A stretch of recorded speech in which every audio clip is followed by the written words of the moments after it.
W dzisiejszym odcinku opowiem o nieruchomościach na Cyprze, w państwie Cypr, albo potocznie niektórzy to nazywają Cypr południowy, Cypr grecki. O tej części będę opowiadał. Zaprezentuję nieruchomości. Od razu powiem, że raczej troszkę droższe będą te nieruchomości, natomiast nieruchomości, na których nadal w ciągu roku można całkiem nieźle zarobić. I tylko tak tytułem wstępu podkreślę, bo czasami to nam się myli. Cypr mentalnie jest jak najbardziej krajem europejskim, jest w Unii Europejskiej, natomiast geograficznie to już jest Azja, także żebyśmy mieli tego świadomość, że tutaj będzie już troszkę inna roślinność, ciutkę może jednak inna kultura, ale też fajne zabytki i fajne ciekawostki. Także zapraszam na ten odcinek i zaraz lecimy do pierwszego apartamentu. Znajdujemy się właśnie w concierge, w wejściu do apartamentowca Dywan. Jest to najwyższy apartamentowiec rezydencjalny, jeśli chodzi o pierwszą linię brzegową w całej Unii Europejskiej. Zostało tu już tylko kilka apartamentów i penthouse'ów na sprzedaż. Za chwilkę zaproszę do jednego z takich, żebyśmy zobaczyli, jak one wyglądają. I chciałbym tylko powiedzieć, że z dotychczasowych nabywców najbardziej wartościowym argumentem, oczywiście oprócz lokalizacji i widoków, jest to, że tutaj zapewniona jest pełna prywatność. Biznesmeni oraz influencerzy, z tego co mi wiadomo, są tutaj nabywcami tych nieruchomości, bardzo sobie to cenią, że mogą z ukrycia wjechać samochodem do podziemnego garażu. Więc zapraszam teraz do takiego apartamentu. No, jesteśmy właśnie w salonie pięknego widokowego apartamentu na 20 piętrze. Na dwie płaszczyzny tutaj mamy panoramiczne okna, w zasadzie na dwie strony świata, można tak powiedzieć. Widok, no tutaj cała panorama na morze, tutaj na kawałek Limassol. No ale o co chodzi tutaj w tym salonie, bo jesteśmy w salonie. Tutaj jest część wypoczynkowa, typowa taka część wypoczynkowa. Kilka osób tu może siedzieć w różnych konfiguracjach. Widać, że tutaj centralnym miejscem jest stół oraz telewizor, no jak to w każdym domu, w każdym salonie praktycznie bywa. Tutaj mamy stolik, w zasadzie stół, duży stół, który częściowo może być jadalnią, taką naprawdę przyzwoitą, fajną jadalnią, jak i miejscem, gdzie można mieć spotkania rodzinne z rozmową, czy z grą w karty, czy nawet z jakimś innym relaksem, gdzie kilka osób może siedzieć. I tu rzeczywiście te 3 osoby, które tu będą siedziały, jeśli rozmowa będzie dla nich nudna, bo może rodzice będą dzieciom coś musieli tłumaczyć, można naprawdę fajny widok mieć przed siebie, naprawdę po horyzont widać morze. Te osoby będą z kolei tutaj widziały Limassol. No tak czy siak jedni i drudzy mają tutaj przepiękny widok, także myślę, że przy tym stole będzie się z wielką przyjemnością siedziało. Mamy tutaj w ogóle na ścianach bardzo fajny kamień, natomiast ten kamień jest fajnie dźwiękochłonny, co nie jest takie częste w kamieniach. Na podłodze także mamy marmury. Mimo wszystko tego pogłosu, jak na taką ilość kamienia i gładkiego ogólnie materiału, bo przecież mamy bardzo dużą powierzchnię z szybami, no to fajnie ten dźwięk jest chłonięty. I to jest naprawdę bardzo fajna rzecz, którą osoby, które zwracają uwagę na dźwięk, no to bardzo szybko mogą zauważyć. Tutaj mamy widok na południe, tam mamy widok na zachód i widzimy kawałek Limassol, za chwilkę to pokażemy. No i tak tutaj mniej więcej się prezentuje ten salon. Ten salon jest otwarty i połączony z taką częścią kuchenną. Kuchnia jest w pełni urządzona. Tutaj jest takie miejsce na szybką przekąskę dla 2 osób. Tutaj mamy jeden blat, tutaj mamy kuchenkę, tutaj mamy piekarniki. W zasadzie taka przejściowa kuchnia, bardzo fajnie zorganizowana. Chodźmy teraz chyba od razu na taras. No i właśnie, tak wygląda ten taras. Naprawdę jest duży. Przede wszystkim widok z tego tarasu jest dość zjawiskowy, no bo przestrzeń mamy ogromną. Jesteśmy na 20 piętrze. Jest to ta przewaga nad Złotą 44 czy Kosmopolitanem w Warszawie, że tutaj są balkony. Tam niestety nie ma balkonów, momentami nawet jest problem, żeby otworzyć okno. Także tutaj ta przestrzeń daje niesamowite walory po prostu i zarówno wzrokowe, jak i ogólnie mentalne nawet momentami bym powiedział. Niestety, jesteśmy wysoko, jesteśmy nad morzem, więc tutaj momentami może wiać, trzeba się z tym liczyć. Natomiast w tym klimacie potrafią też być dni całkowicie bezwieczne i wtedy jest tutaj w zupełności spokojnie. Myślę, że na ten moment tutaj o tym tarasie nie ma sensu więcej mówić. Tu jest ponad 30 metrów, jest część wypoczynkowa, relaksacyjna, natomiast tam się wszystko dzieje, także zostawiam Was z tym widokiem. No i teraz chodźmy, zobaczymy, jak wygląda tutaj pierwsza sypialnia, więc zapraszam. Chodźmy tutaj, zobaczymy sypialnię. Bardzo fajna, klimatyczna. Wieczorem tutaj musi być jeszcze lepsza atmosfera. Z jednej strony ciemny wystrój, z drugiej trochę jasny, natomiast tu fajnie można sterować. Tutaj jest pełny smart home, więc można tutaj ambientowe dawać oświetlenie. można dawać jaśniejsze, oczywiście to po ciemku dopiero ten cały klimat światła da. Natomiast fajne łóżko, duże przygotowane łóżko, o, aż moje ślady zostały, 2 lampki są tutaj, no i widok petarda tutaj, budząc się, naprawdę jeśli sobie jednym kliknięciem rozświetlimy ten widok na miasto, no to ten widok, tak jak wspominałem, tutaj daje naprawdę ogromną wartość. Więc z jednej strony mamy fajny widok, panoramę na miasto, a z drugiej jesteśmy cały czas turystycznie nad morzem. Ale chodźmy dalej. O, i tutaj mamy drugą sypialnię, taka bardziej kompaktowa, mnie się wydaje. Z dwóch stron panoramiczne okna. Łóżko dwuosobowe, jak to w sypialni. Fajne oświetlenie, też można sterować różnymi atmosferami. Fajnie szafa tutaj wmontowana. No i tutaj znajduje się też łazienka od razu pod tę sypialnię, czyli to jest taka chyba bardziej główna sypialnia. Ta łazienka też ma okna. Nie przeszkadza to w korzystaniu z tej łazienki, bo naprawdę nikt nas tu nie zobaczy, jesteśmy jedyni tak wysoko. Umywalka, toaleta, fajny prysznic z deszczownicą, z sufitu, także jest dużo bardziej komfortowo, można z tego skorzystać. Jak już jesteśmy tutaj, to chodźmy, bo tutaj jest pomieszczenie, które mogło być trzecią sypialnią, natomiast osoby prowadzące biznes mogą jak najbardziej tutaj mieć taki gabinecik swój. Tak, można tutaj, agenci nieruchomości. Jeśli agent nieruchomości nabędzie, to może tutaj sobie pracować. Myślę, że klientów to raczej nie będzie przyjmował, natomiast miejsce takie typowe gabinetowe jest świetnie przyrządzone i tutaj można sobie segregatory, wszystkie dokumenty trzymać, także myślę, że to zostało mądrze przemyślane, bo sporo osób, podkreślam to za każdym razem, sporo osób inwestujących tutaj w Limassol czy w Paphos, to są jednak przedsiębiorcy, którzy także decydując się na nabycie tutaj nieruchomości, no, brały pod uwagę aspekty podatkowe, aspekty finansowe. Chodźmy dalej, pokażę, jak tu wyglądają łazienki. To jest taka ogólna łazienka, nie przypisana tak bezpośrednio do żadnej sypialni, także duży prysznic z wanną, można to powiedzieć, jednocześnie pozostałe wyposażenie, tak jak w każdej łazience. Tutaj mamy garderobę i tutaj mamy kolejną taką szybką toaletę, tak to nazwę. Toaleta zwykła dla gości, czy dla osób, które po prostu szybko muszą z tej toalety skorzystać. I tutaj jesteśmy w takim centrum pomieszczeń, nazwijmy to spa po prostu, gdzie po konferencji, czy po spotkaniu biznesowym, czy po prostu po ciężkim, nawet lekkim dniu możemy tutaj skorzystać z różnych udogodnień. Od masaży, po spa, po jacuzzi i nawet chodźmy, zobaczymy tak, jak wygląda takie kameralna sauna, z której tutaj możemy korzystać. Jest gorąco, niestety tego nie widać dobrze, że mam wakacyjny tutaj outfit. Tutaj w zasadzie do tej sauny możemy wejść. No taka kameralna, myślę, że gdzieś tam na 3-4 osoby dość komfortowo. Od razu możemy tutaj chwilkę później wskoczyć na bąbelki, choć proponowałbym najpierw na lodowatą wodę, która z kolei może być tutaj, choć tutaj też jest mokra sauna. O, i tutaj jeszcze mamy shower w razie czego. Także taka kameralna sala, w której możemy w zasadzie być tylko z gośćmi. Tych sal jest tutaj kilka, takich saunowych, więc bardzo fajnie to jest tak kameralnie i dyskretnie zorganizowane. Ceny sensownych nieruchomości w tej części Cypru rozpoczynają się mniej więcej od 200 000 euro. Natomiast najdroższa nieruchomość, którą miałem przyjemność zobaczyć, kosztowała prawie 4 miliony euro. Więc pomimo niewielkiej powierzchni geograficznej jest tutaj bardzo spora rozpiętość, jeśli chodzi o standardy nieruchomości. No a co za tym idzie, o ceny. Ja świadomie nie będę podawał tutaj cen poszczególnych nieruchomości, ponieważ z chwilą publikacji tego odcinka te ceny mogą być po pierwsze wyższe, a po drugie te nieruchomości mogą być już nieaktualne. Więc jeśli interesują Ciebie nieruchomości na Cyprze, to oczywiście zapraszam do kontaktu, zaprezentuję aktualne oferty oraz ceny. Teraz w skrócie, jak tu wyglądają procedury nabycia nieruchomości, zakupu nieruchomości.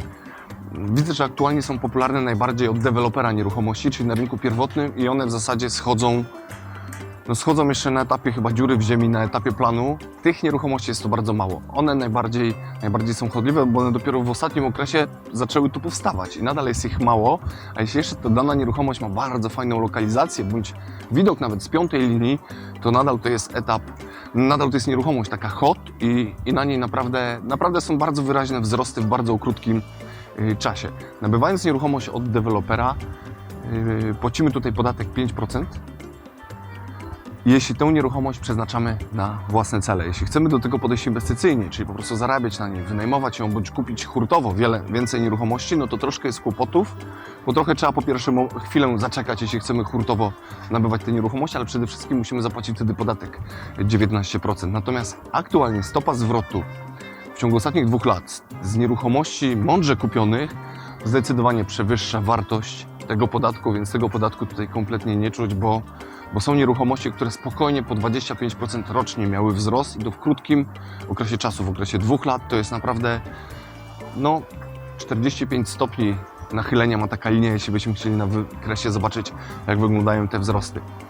Opłaty typu notariusza, chociaż tutaj adwokat trochę zastępuje tego notariusza w niektórych czynnościach, przyjęło się, że około 1% się tutaj płaci. Jeśli chodzi o zarezerwowanie takiej nieruchomości na rynku pierwotnym, to na początku się płaci rezerwację, tak jak to jest u nas, tak jak to jest w większości w zasadzie nawet europejskich krajów, że się płaci rezerwację i później proporcjonalnie do tego, co odda deweloper, co wybuduje, to się proporcjonalnie to płaci, aż zostanie oddana nieruchomość, dostaniemy klucze i płacimy całość. Także tutaj mniej więcej procedury są dość podobne, natomiast rozpiętość cenowa tutaj nieruchomości jest tak duża, że do każdej nieruchomości trzeba troszkę indywidualnie podejść, bo potrafią to być naprawdę apartamenty, penthouse'y po 5 milionów euro, ale potrafią też być apartamenty, mieszkania za 300 000, za 400 000 euro, więc tutaj procedury troszkę mogą być zgoła odmienne, jeśli aż taką skalę różnicy cen weźmiemy pod uwagę. Zapraszam. Nieruchomość praktycznie już po standardzie deweloperskim jest nowa. O, tutaj można pokazać, że jeszcze jest smart home, naklejona folia. Fajny apartament, znaczy już chyba widać od razu, co jest fajnego tutaj w tym apartamencie. Przede wszystkim ogromne panoramiczne okna, no i widok. Ten widok także zawdzięczamy temu, że mamy... W ogóle chodźmy od razu na ten taras, bo tu w zasadzie taras jest chyba drugim salonem, albo momentami nawet lepszym salonem. Przepraszam, że tak aż tyłem idę, ale też ten widok mnie dość bardzo interesuje. No fajną naprawdę mamy panoramę szeroką. Tradycyjnie kamera nie pokaże wszystkiego, natomiast oczy naturalnie na żywo widzą dużo więcej. Także mamy bardzo fajną panoramę tutaj po prostu na Morze Śródziemne. No i tutaj kawałeczek tej nadmorskiej części w Pafos. Naprawdę duży zadaszony taras, duży. Tutaj mamy stół na 6 osób, który zajmuje w zasadzie mały ułamek tej powierzchni, tego całego tutaj tarasu. Można go na bardzo wiele sposobów zaaranżować. Fajnie też jest, że mamy grubą tutaj szybę, czyli mamy przedłużenie widoku. Ponieważ jesteśmy wysoko, to my będziemy więcej widzieli, a nas będzie troszkę mniej widać. Ja później pokażę, bo tutaj na dole mamy widok na basen, ale myślę, że w tym momencie basen nie jest wartością największą, tylko chyba całość nieruchomości tworzy funkcję. Od razu chodźmy do kuchni. Kuchnia też ma takie fajne okna. Ja już muszę się trochę obniżyć, bo jestem trochę za wysoki na takiej kuchni, ale o klasycznym wzroście ludzie będą mieli naprawdę podczas tutaj przygotowywania posiłków piękny widok. Kuchnia już jest aktualnie urządzona, także podstawowe tutaj elementy wyposażenia są. Myślę, że o meblach nie ma potrzeby tutaj mówić, bo nie meble są tutaj najistotniejsze w tej nieruchomości. Tu jeszcze od tej strony widzimy salon. Tutaj klasyczna część salonowa bym to tak nazwał, czyli tak jak w każdym większym mieszkaniu czy większym apartamencie to wygląda, że mamy część wypoczynkową naprzeciwko telewizora i w zasadzie nic więcej tutaj nie trzeba zrobić. Teraz pokrótce jeszcze powiem o tej nieruchomości, zanim pójdziemy dalej. Ona się składa z 3 sypialni i 3 łazienek i takie pojedyncze są jakieś dodatkowe tutaj pomieszczenia. Na końcu prezentacji tej nieruchomości powiem, ile na niej w ciągu 2 lat można zarobić. Więc zapraszam teraz dalej, zobaczymy tę nieruchomość. Tutaj jest mała toaleta dla gości. Toaleta jak toaleta, myślę, że to są fajniejsze rzeczy niż toaleta, więc chodźmy dalej. Tutaj mamy tak, pierwszą sypialnię, Pierwsza sypialnia myślę, że też gościnna. Jeśli chcielibyśmy kogoś zaprosić, to myślę, że ona byłaby taka idealna. Naprawdę fajna, urządzona w sam raz. Szafy fajnie tu są zabudowane, niewystające. Tutaj widok niestety pochmurny jest, także nie będę go nawet pokazywał, ale na tą bardziej górską część Pafos, czyli w centrum miasta bardziej idziemy. Stąd idąc, przechodzimy od razu do drugiej sypialni i od razu pójdźmy na tę sypialnię. Fajnie doświetlona o tej porze dnia sypialnia, tak fajnie jakoś kolory poduszek pod słońce tutaj pasują. To też to, co ma być w sypialni, tutaj nic więcej nie potrzeba. W zasadzie sypialnia służy do spania, szczególnie tu na południu, tak? Tutaj się raczej nie dorzuca jakichś tam dodatkowych stolików, żeby mieć laptopa w sypialni czy coś w tym stylu. Tu po prostu sypialnia służy do spania. Tutaj mamy mały tarasik, tym razem z widokiem na góry. Z tej strony widzimy górę, ale z drugiej strony spokojnie widać morze. Myślę, że to jest idealna taka powierzchnia pod sypialnię tego tarasiku. Czyli dwie osoby mogą tutaj wieczorem wypić winko, a rano wypić kawkę. I ja bym tak robił. Od razu powiem, że ja bym tak robił, bo to aż się prosi. Szczególnie gdy na żywo się to widzi, to robi to fajny widok. Chodźmy teraz dalej, bo tutaj ta sypialnia ma swoją łazienkę. Możemy nawet do niej wejść, będzie troszkę gorzej z dźwiękiem. To, co lubię, czyli tak otwierane drzwi, natomiast deszczownica od razu leci z sufitu, czyli nie trzeba podnosić, obniżać. Ona zawsze będzie powyżej 2 metrów. Tutaj ludzie będą mieli w zupełności fajnie tę wodę opadającą. Pozostałe uzupełnienie tej łazienki jest tutaj klasyczne. No i chodźmy do trzeciej sypialni teraz. Zobaczmy trzecią sypialnię, troszkę większa od poprzedniej, natomiast też taka jak ma być. Łóżko, 2 lampki, 2 szafeczki, tutaj szafa. Tutaj wszędzie na tych szafach jeszcze są przyłącza oczywiście do telewizora, gdyby ktoś chciał. No i tutaj też mamy przedłużenie tego tarasu z salonu, tak jakby, choć on jest jednak troszkę inny. Chodźmy go zobaczymy. O, fajnie te okna idą, dobrze idą. Tutaj mamy wydzieloną część, gdzie można boso chodzić, gdzie można mieć stoliki, gdzie można... Myślę, że to jest trochę z myślą, że gdyby były dzieci, gdyby jednak rodzice się obawiali o tę przestrzeń, bo z dziećmi rzeczywiście różnie bywa z tymi obawami. Natomiast tutaj jest oświetlenie, tutaj jest nawodnienie, więc gdybyśmy chcieli jeszcze tutaj roślinność wprowadzić, która być może by to fajnie urozmaiciła, to byłoby nieźle. No widok tak samo. Widok tak samo jest no, czymś niesamowitym, także myślę, że o tym widoku można by długo mówić, ale lepiej go oglądać. Chodźmy jeszcze, zobaczymy tutaj do końca, jak wygląda rozkład tej nieruchomości. O, tutaj mamy fajną garderobę. Dość duża, znaczy na żywo jest naprawdę, jest bardzo dużo tutaj wnętrza w tej garderobie. Bardzo dużo w tych szafach można pochować, także fajna jest ta garderoba, także możliwe, że teraz byliśmy w tej sypialni takiej chyba najważniejszej. O, i jeszcze jedna łazienka, możemy ją też zobaczyć. Nie za duża, taka akuratna, o, jeszcze wyższa deszczownica, naprawdę lubię to. I dlatego będę to chwalił. No pozostałe wyposażenie, podstawowe łazienki, jak na ciepłe kraje. Więc chodźmy, teraz możemy zrobić takie podsumowanie, jak ta nieruchomość się prezentuje, jeśli chodzi o podstawowe informacje. Tu jest 170 metrów, 3 sypialnie. 2 lata temu ta nieruchomość była na etapie, mówiąc u nas potocznie, dziury w ziemi, tak? Czyli była budowa, były koparki, tak to wyglądała. Gdy wtedy była nabywana od dewelopera, w stosunku do tego, za ile teraz została właśnie sprzedana, gdy już jest wykończona, to tutaj wartość wzrosła o ponad 50%. Czyli ponad 50% tego, co wyłożyło się na początku, gdy była to dziura w ziemi, można było teraz otrzymać. Nieco ponad 2 lata ta różnica w czasie trwała, także można powiedzieć w zaokrągleniu, że rocznie inwestując tutaj w nieruchomość można 25% zarobić. Nie analizując tego, tak jak większość analizuje, ile się zarabia na nieruchomości poprzez zyski bądź przychody z wynajmu, zarówno krótkoterminowego, jak i długoterminowego, tu na samym wzroście wartości nieruchomości można tyle zarobić. I od razu powiem, że nadal najprawdopodobniej będzie można zarobić, natomiast takich wzrostów raczej nie będzie na tych tańszych nieruchomościach, tylko na tych, które mają niecodzienne widoki, bo dużo takich nieruchomości deweloperzy tu nie budują z takimi widokami. Natomiast gdy budują, no one najczęściej już schodzą właśnie na etapie dziury w ziemi, bo wiadomo, że je później sprzedamy. Natomiast no, te najdroższe działki, najciekawsze działki już też są w takich miejscowościach wyprzedane. Także jeśli coś się pojawia z petarda widokiem, to uważam, że jest zawsze pewne w tego typu właśnie okolicach jako inwestycja wynajem. No a ja właśnie lecę dalej. Jeśli ktoś już był wcześniej na Cyprze, to ma świadomość, jak tu wszystko to wygląda, jakie tutaj mogą być ceny, jak to wszystko jest zaoferowane. Natomiast osoby, które nie były na Cyprze, znają to być może z internetu, z telewizji, ze zdjęć. to muszę powiedzieć, jeśli chodzi tutaj o ceny. W sklepach ceny są dość podobne, uważam, jak w Polsce. Coś tam jest drożej, coś tam jest taniej. Paliwo chyba jest troszkę tańsze aktualnie. Natomiast nieruchomości są zdecydowanie droższe. I są zdecydowanie droższe w stosunku nawet do teraz tych popularnych krajów nadmorskich Europy Południowej. Trzeba się z tym liczyć.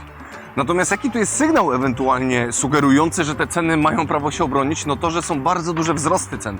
W ciągu ostatnich 2 lat no są nieruchomości klasyczne, mieszkaniowe, apartamentowe, które ponad 50% zyskały na wartości i nadal to jest mocno budowane, więc to, co nam się może wydawać, że to jest za drogie, przynajmniej chwilowo za drogie, albo całokształtem za drogie, no to może się okazać, że jednak ekonomicznie znajdą się na to nabywcy i tak to wygląda. Także dla osób, które bardzo mocno cenowo patrzą na to, co nabędą, to myślę, że Cypr nie będzie idealnym miejscem do inwestowania. Natomiast osoby, które są świadome, że trochę więcej trzeba zapłacić za nieruchomości i podoba im się ten charakter Cypru, no to jak najbardziej miejsce uważam godne rozważenia. No i właśnie takie widoki tutaj nam prezentują nieruchomości, w ogóle okolica tutaj resortu Mintis. Ta nazwa pochodzi od takiego kościoła, który tutaj jest na tych wzgórzach ulokowany. I teraz na czym polega tutaj mniej więcej fenomen? Fenomen polega na tym, że cały teren znajduje się w obszarze Natura 2000, takiego odpowiednika polskiego. W zasadzie to jest ta sama mniej więcej nazwa, tylko 3% tych nieruchomości, tej powierzchni całej, mogę tak powiedzieć, została zurbanizowana i ta powierzchnia łączna to jest 5 milionów metrów kwadratowych. Takie informacje tutaj, jeśli chodzi o ogół tego resortu, mogę powiedzieć. W tym resorcie znajduje się bardzo dużo fajnych pagórków, bardzo dużo fajnej możliwości korzystania z przyrody, ale przede wszystkim są tutaj pola golfowe naprawdę na bardzo wysokim poziomie i w zasadzie chyba te pola golfowe i to spa, które tutaj jest oferowane klientom, jest największym magnesem zarówno dla inwestorów, jak i dla turystów. I za chwilę postaram się zaprezentować taką jedną nieruchomość o charakterze willowym, którą będzie można zobaczyć, w jakim charakterze tutaj inwestorzy budują nieruchomości, w jakim charakterze można te nieruchomości tutaj nabyć.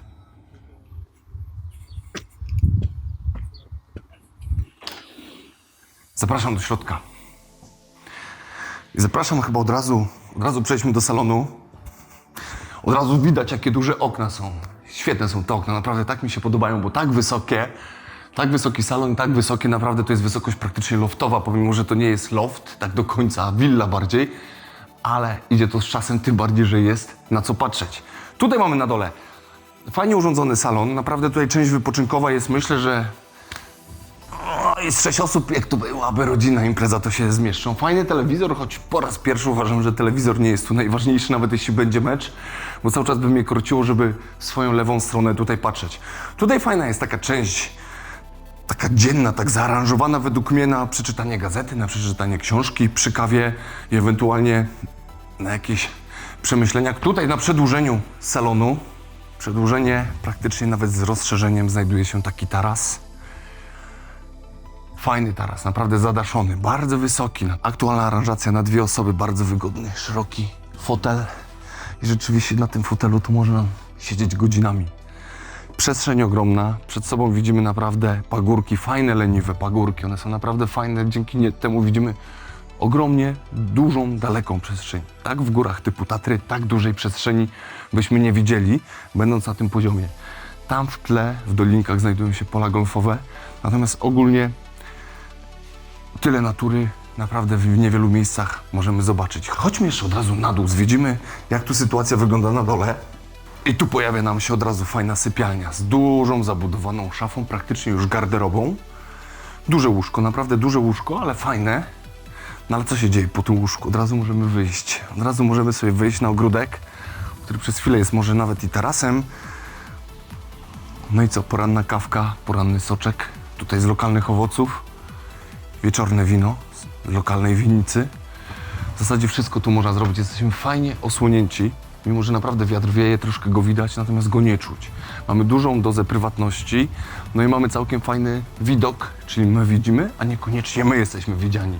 Czyli w tego typu nieruchomościach to jest naprawdę ogromna wartość. Ale chodźmy dalej. Tutaj oczywiście ta sypialnia ma tutaj dużą łazienkę z wanną. I chodźmy dalej. Tutaj jest kolejna łazienka dla gości. Natomiast chodźmy teraz dalej, zobaczmy kuchnię. I tak wygląda tutaj kuchnia. Blat dość szeroki, ponad 2 metry. Myślę, że świetnie wkomponowany. Jest duże uzupełnienie sprzętu, więc tego blatu troszkę mniej potrzeba, niż gdyby wszystko trzeba było ręcznie robić. Szafki na 6 osób, aktualnie zaaranżowana jadalnia. Tutaj kontynuacja kuchni z różnymi schowkami, także myślę, że wszystko jest świetnie, dyskretnie wkomponowane, co nieczęsto się zdarza w przypadku kuchni. Natomiast tej kuchni, jeszcze raz się obróćmy i zobaczmy, nadal jest widok. Także tutaj naprawdę dzięki tej ogromnej ilości tego przeszklenia widok będziemy mieli cały czas. Chodźmy jeszcze dalej na przedłużenie tej kuchni. Na przedłużeniu, jeśli to pięknie odsłonimy. No i teraz co? Mamy takie przedłużenie kuchni. Tu można też zamontować wszystko, natomiast tu oczywiście jest tylko do przyrządzania posiłków aktualnie. Tu też się prosi, żeby robić racletta, żeby zrobić grilla. Jadalnia aktualnie na 6 osób. Leżaki tutaj dwuosobowe. Mini ogródeczek, taki w stylu śródziemnomorskim typowy. No i basen. Basen może nie jest jakiś wielki do pływania, natomiast naprawdę do kąpieli jest idealny, bo można i tutaj, widzę po głębokości, że przy aktualnym aranżu można tutaj do tego basenu nawet wskoczyć. Także mamy przedłużenie z jednej strony salonu, z drugiej strony mamy przedłużenie kuchni. Chodźmy teraz. Wracamy z powrotem do kuchni. Oczywiście widok, który mi się bardzo podoba, cały czas się tutaj pojawia. I tutaj jest druga sypialnia. Ja ją nazwę po prostu wewnętrznie główna. Łóżko, 2 szafy. To też nie jest częste, że 2 szafy, czyli inna dla męża, inna dla żony może być, bądź odwrotnie. Natomiast tutaj mamy fajną, przesuwny pokój, praktycznie kąpielowy. Ogromny prysznic, bardzo wysoki, bardzo szeroki także, jeśli ktoś jest ciutkę bardziej tęgi. Tutaj oczywiście jest część do mycia i jest WC. Także sypialnia naprawdę przestrzenna, doświetlona. No, z takimi oknami naprawdę nieczęsto występują sypialnie, ale jednocześnie to, czego oczekujemy w sypialni, jest prywatna. Bo tu możemy zobaczyć, jak to wygląda ta prywatność. Mamy przedłużenie tej sypialni w formie zamkniętego tarasu. No i też my widzimy dużo, natomiast nas tutaj nikt nie widzi. I to jest ten fenomen, że z sypialni można jednej i drugiej mieć naprawdę tyle światła, jeśli potrzebujemy. Taki widok przy poranku i tutaj tak samo. Świeżo wyciskane owoce można rano i wieczorem o każdej porze roku, bo tutaj naprawdę roślinność jest świetna.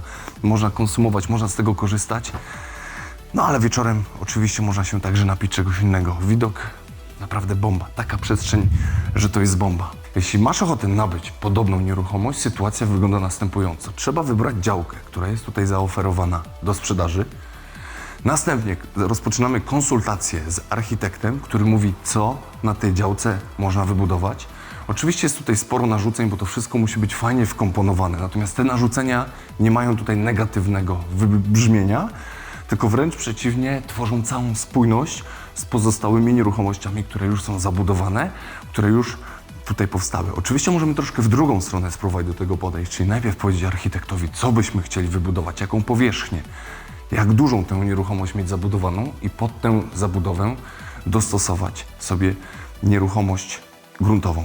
I teraz pamiętajmy jeszcze jedną rzecz. Jesteśmy na terenie chronionym, jesteśmy na terenie odpowiedniku Natury 2000 i tutaj tylko 3% gruntów może zostać zurbanizowana, tak to nazwijmy, więc ilość działek i ilość tych nieruchomości jest ograniczona. Najprawdopodobniej się to niebawem wyczerpie i będą ewentualnie pojawiały się na rynku wtórnym nieruchomości. Natomiast rynkiem wtórnym wiadomo, ktoś musi najpierw chcieć bądź musieć sprzedać, żeby to się pojawiało. Jeśli ktoś jest zainteresowany tego typu nieruchomością, zapraszam do kontaktu. Cypr to jest nadal bardzo fajne miejsce dla osób, które nie lubią płacić podatków, czyli chyba dla większości osób, szczególnie dla tych, którzy ciężko pracują. Tutaj dość popularne miejsce jest dla osób z tak zwanej ogólnej branży IT, to nazwijmy, informatyków, programistów, ponieważ tutaj na Cyprze te osoby płacą 5% podatek. Więc jeśli jesteś takim samodzielnym programistą, na własną rękę pracujesz, outsourcują ludzie tobie różne usługi i możesz to zdalnie pracować, to rozważ, czy to nie będzie dla ciebie naprawdę ciekawa rzecz, bo przynajmniej z różnicy podatkowej, która występuje chociażby w Polsce, a tutaj być może ta sama różnica podatkowa będzie mogła tobie spłacać nieruchomość i po jakimś czasie ta nieruchomość zostanie Twoja. Także to jest naprawdę póki co bardzo korzystna sytuacja i bardzo dużo firm, bardzo dużo tutaj takich samodzielnych programistów naprawdę z tego korzysta, więc być może to będzie także dla Ciebie okazja. Jesteśmy właśnie w Limassol, takim nazwijmy to deptaku przy promenadzie.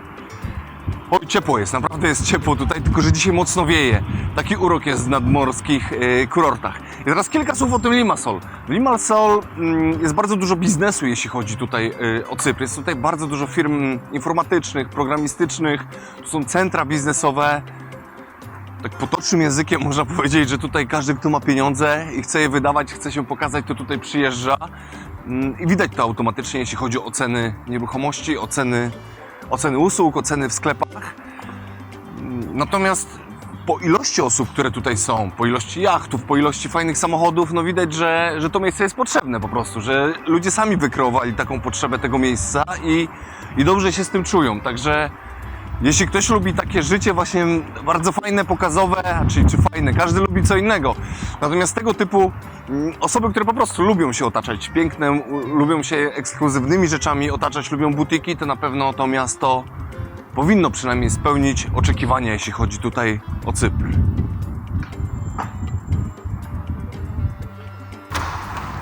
Zapraszam.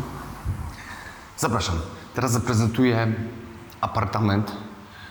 Taki pełnowartościowy apartament z 2015 roku. On nadal jest w standardzie deweloperskim, tak zostawił to deweloper, także on się uchował. No najprawdopodobniej ze względu na cenę. Od razu powiem, że tam jest najfajniej, ale żeby było tak jak w takim fajnym filmie kryminalnym, to zostawimy na koniec. Więc chodźmy, zobaczmy najpierw, jak wyglądają tutaj sypialnie. Zapraszam. Chodźmy tutaj, zobaczmy. Tutaj jest najdalej oddalona sypialnia. Znaczy w tym momencie to jest miejsce na sypialnię, tak trzeba to powiedzieć. Nie ma mebli, także po głosie słychać, że nie ma. Tu jest fajnie wnęka. Bardzo mi się podobają tutaj, że te szafy są tak schowane. Więc tutaj mamy sypialnię. To najprawdopodobniej jest łazienka przeznaczona pod tę sypialnię. Chodźmy teraz tutaj, zobaczmy kolejną sypialnię. Tutaj też jest miejsce, ładne miejsce na drugą sypialnię, naprawdę. Wszystko się tutaj zmieści, nawet chyba w 2 układach łóżko można postawić. Chodźmy, wróćmy tutaj do miejsca wyjściowego. Ja tutaj jeszcze podejdę na chwilkę. Tutaj mamy kuchnię. Na ten moment to jest bardziej miejsce na kuchnię, oczywiście, bo tutaj się elektroniki nie wstawia deweloper. Takie są zasady elektryki, może nawet bardziej. Także tutaj jest miejsce na piekarnik, tutaj na zmywarkę. I można tak ją uzupełnić. Pozostałe meble myślę, że w zupełności na ten moment wystarczy. Wychodźmy teraz do trzeciej sypialni, bo ta trzecia jest chyba wbrew pozorom najfajniejsza. Ma tak jakby przydzieloną dla siebie także łazienkę, ale tak już bardziej prywatną. No i tutaj mamy też od razu wyjście na taras. Więc mamy 3 sypialnie tutaj załatwione. No i chodźmy jeszcze raz do tego salonu, bo salon jest naprawdę ogromny, jest przeogromniasty. Piękne miejsce tutaj jest na telewizor, naprawdę tutaj wypoczynek można ogromny zrobić, tu można jadalnię zrobić, tutaj można zrobić naprawdę bardzo, bardzo dużo tutaj można zrobić, natomiast przy tej porze roku i w ogóle przy tej pogodzie nie ma co siedzieć w salonie, tylko chodźmy teraz na taras, zobaczmy jak tutaj taras wygląda. Chodźmy teraz na ten taras, bo naprawdę on jest duży, on nie jest taki foremny całkowicie, geometrycznie, natomiast to ma naprawdę swoje uroki, bo tutaj można ogromny stół, tutaj można też leżaki, można w różnych układach te wszystkie meble balkonowe, nawet delikatnie może ogrodowe można tutaj położyć, no ale tutaj najfajniejsze jest, że jest zadaszony, to jest na pewno zawsze wartość. No i ten widok naprawdę jest tutaj warty bardzo dużo. Mamy tutaj w resorcie bardzo fajny też basen, który widzimy stąd, także jeśli ktoś by z dziećmi chciał tutaj przyjechać, po prostu nabyć taką nieruchomość i z dziećmi sobie mieszkać, no to są cały czas na oku. Dalej widzimy latarnię morską, dalej widzimy ruiny, sporo ruin, natomiast to są naprawdę bardzo stare ruiny. No i co najważniejsze, no widzimy morze, tak? Widzimy tutaj morze i to dość mocno to morze widać. Teraz w zależności jeszcze od której strony byśmy spojrzeli, to tego morza pewnie będzie troszkę więcej, widać go dość mocno, natomiast teraz tak ostre słońce tutaj uderza od tej strony, tu powoli na zachodnią stronę mamy widok, więc więc w kamerze to praktycznie byłoby wszystko przepalone. No dla mnie to jest naprawdę, no bardzo mi się ta nieruchomość podoba. Po prostu jest dość wyjątkowa, pewnie dlatego, że mam świadomość, że tutaj nic nie zostanie mi po drodze wybudowane, gdybym tę nieruchomość nabywał.